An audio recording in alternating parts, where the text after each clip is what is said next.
Okay, here we are, ladies and gentlemen. The struggle and fight. It's real. It's real. No, kidding. We got both of these on like they're supposed to be now.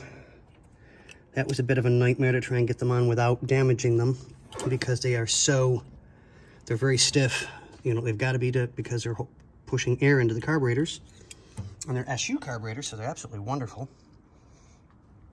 So, time for her to go back in for a couple of minutes because the guys are still working on the other car.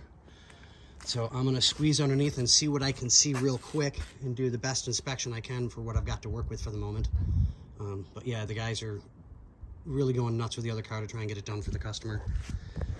So, but yeah, we'll get this in, let the paint cool, I'll get it cleaned up, and we'll start going through this a little bit at a time and figure out what the customer needs, what he doesn't need, what he wants done.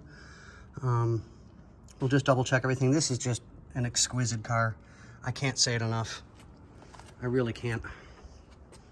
But ladies and gentlemen, boys and girls, we'll get back to you. Ladies and gentlemen, boys and girls, here we are. Still on the Jaguar. And I don't know if y'all can see that. That is called overspray. This was sitting in some sort of paint shop for a while with something draped over it. So it is absolutely all over this body. Top to bottom, side to side. It's not 100% on the back, but it's on a good portion of it.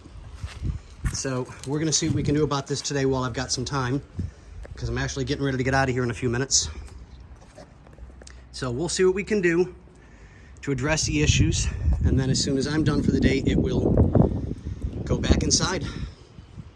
And we will keep going on it as we get more information as what we need to do. But okay, guys and girls, have a good one.